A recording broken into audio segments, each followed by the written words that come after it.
joined by Aidan Gibbons, a director at the Mill. Aidan, what does the Mill do?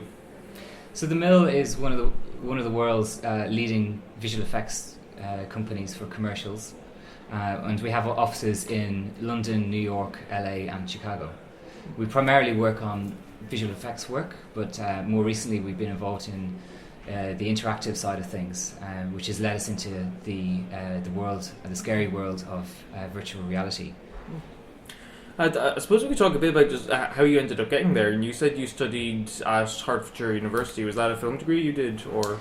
Yes. So when I was 18, I left Dublin. I was from Temple Oak, and I left Ireland and went to the University of Hertfordshire, and I got a degree in digital animation, which was a Bachelor of Arts degree. But as far as I know, that was around where Stanley Kubrick worked. So, do they talk about that a lot in the university, or was that a reason for you going there? Or? It is where Stanley Kubrick lived and worked, but actually it wasn't a draw for me. I think I got into his films quite late in the day, actually.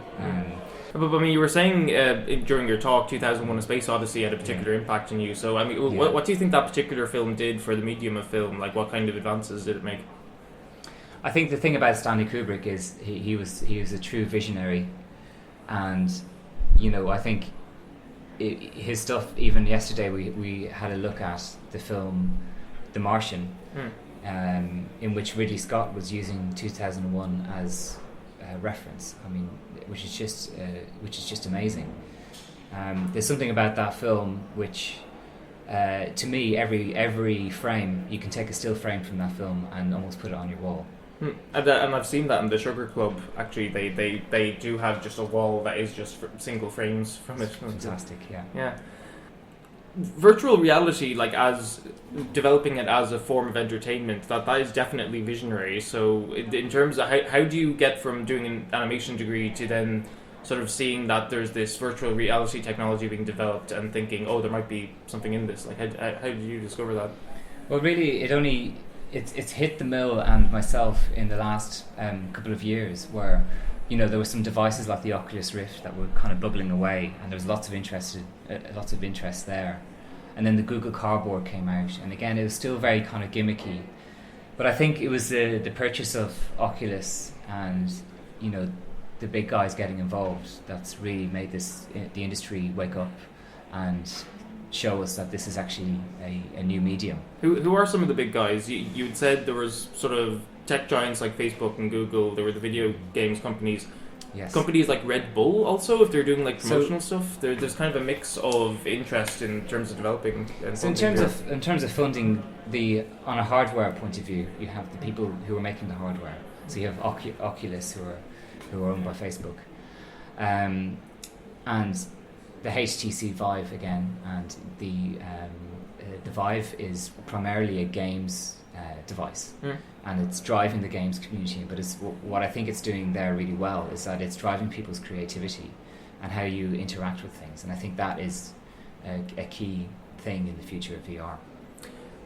Psychologists have done studies on people playing video games and how focused they can get, in the game, like that, you're controlling Crash Bandicoot or whatever, smashing boxes, and that's just kind of what you think you're doing, and it's kind of, it's just sort of interesting psychological effect it has on people.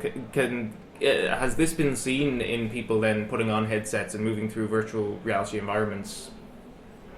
I think it's a bit too early to say that, and to be honest, I think the hardware is still a bit too cumbersome and heavy to allow people to be in a space for anything more than 20 minutes. I think when you put one of these headsets on, you want to kind of get out of there after about 10 minutes. Yeah. Well, you were showing us footage from Help, a short film Justin Lin directed, and this was shot with 4 fisheye lenses in all directions to get a panorama view. So I mean, just how did you even develop the technology to get to that stage? So we worked with a company called Bullet, because a red rig like this didn't exist, because it's such early days, and even today everyone seems to be making their own rigs. There's loads of GoPro rigs which are 3D printed, etc. Oh, okay. Right. So we ended up working with Bullet and designing a rig for 4 red cameras, and I think Justin wanted to use red cameras because you really get that quality, you get the raw footage, and it feels a bit more filmic than a GoPro. And so I mean, someday could there be a video game situation? Like, I know there are places that will do live action role play games where you're moving around like a physical space, but could there be something similar for virtual reality space, or is the kind of rendering for that still off some way? Or I think from a games point of view, absolutely. And I think when the Sony PlayStation VR comes out, we will start to see avatars of other people in your space that you can then go over and interact with. wow. So I think that actually is kind of around the corner. For me, the more interesting part is actually seeing filmed content that you can interact with. But I guess that's because I come from a kind of more of a live action and visual effects kind of background. But I think the tech involved in the games industry is going to help us figure out interactivity in the pre-rendered side of things. Could you explain why this might not be suitable for a narrative story like a film? I mean, in your talk, you were talking about how a director will, frame something because it's what they want the audience to focus on.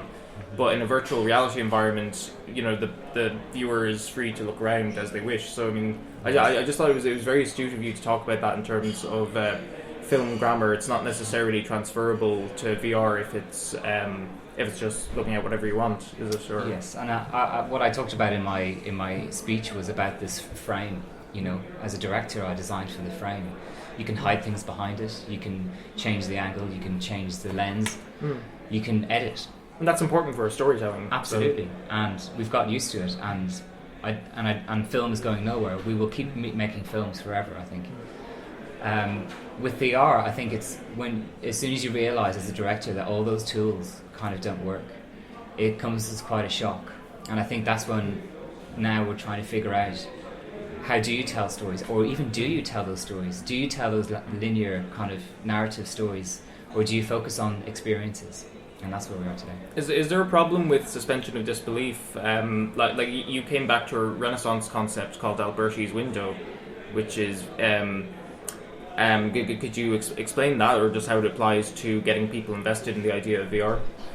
So Alberti and his colleagues like Descartes. So this was a Renaissance science around the time of Da Vinci, right?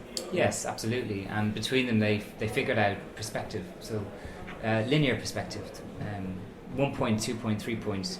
But they started with 1 point perspective. And what this meant was that it led the way to more realistic drawings and paintings. And what that led to was more realistic paintings. And what that led to was looking at a picture, and instead of seeing the medium, which whether it's a painting, oil painting, or even a photograph, you are looking at an event. And this is something called transparency. Yeah, and you're kind of remembering like the bit of the movie rather than sitting on the couch watching it or being in the cinema watching it. There are like moments from a story that will, because you kind of forget the frame and you're just seeing what's playing out. Absolutely, and I think IMAX could be considered in a way a bit of a VR device because it's wrapping around your cone of vision, which really makes you immersed in that world. Well, I was wondering, is IMAX an appropriate comparison to make? Because it's that much more expensive to produce. There are only so many cinemas that would have an IMAX screen. Is there going to be a similar situation with VR that like maybe there will be places people can go and partake in some kind of VR entertainment, but it'll be very specialised and limited, or is there some other way VR will develop in your view? Personally, I don't feel that there's a space for people to all get together and put on a VR headset unless it's for an event of some sort. I think people will get together in the virtual world. So you can be at home, you can put out your headset, and in there you can be with a group of other people, a group of your mates, for example. Or did you say an example you used was Christmas dinner, and if you have a relative overseas, they could put on a headset and be sitting with you? Absolutely, and I think the tech for that is already out pretty much. Do you think there's consumer tech? There's tech ready on a consumer level for those kind of cameras that can capture 360? There are some cameras coming out. So they're on the way. They are on the way. I know there's definitely one where you can just put it on the table and it live stream what's going on there, so you can actually just be in an event, and this is an affordable device that you can take anywhere and use.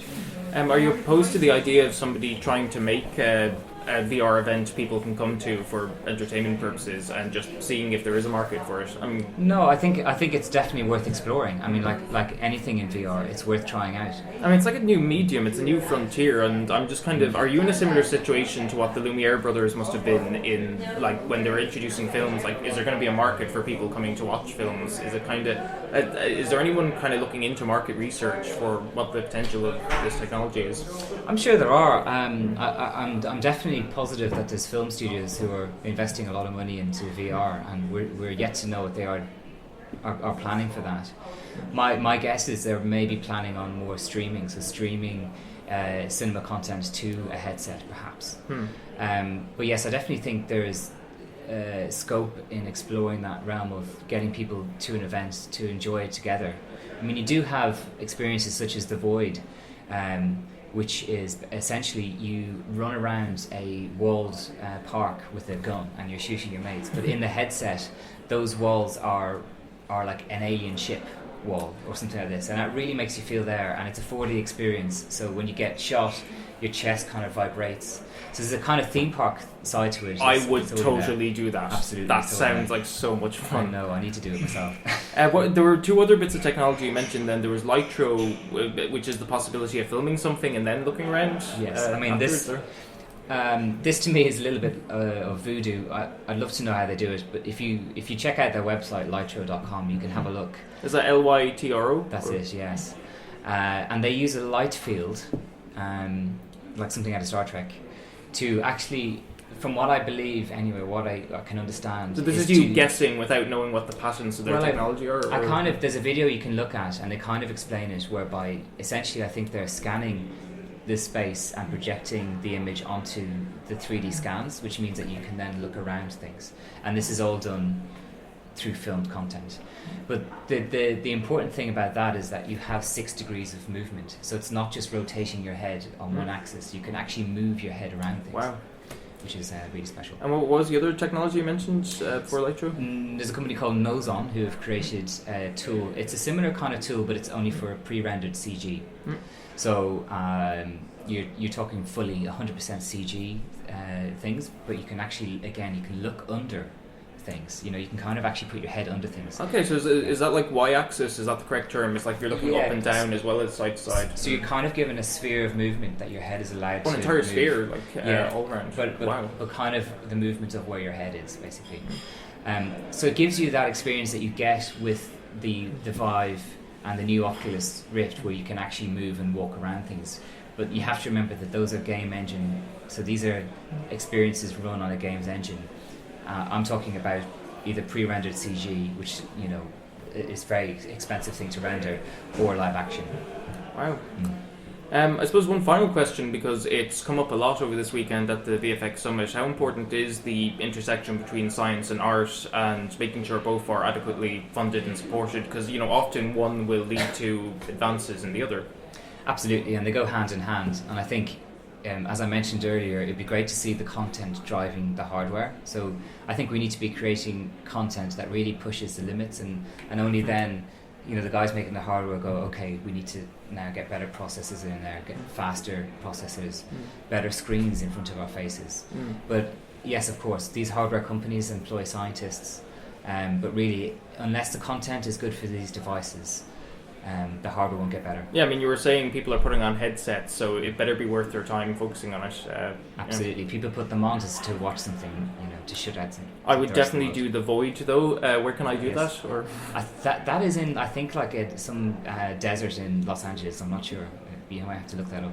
I'm going to look into that, or see if it becomes economical to do it elsewhere. Point being, there is potential for some kind of this VR technology to have some entertainment or personal application in the future. So absolutely, that sounds like a huge area for potential.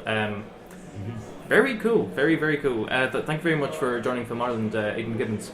It's a pleasure. Thank you. Thank you very much.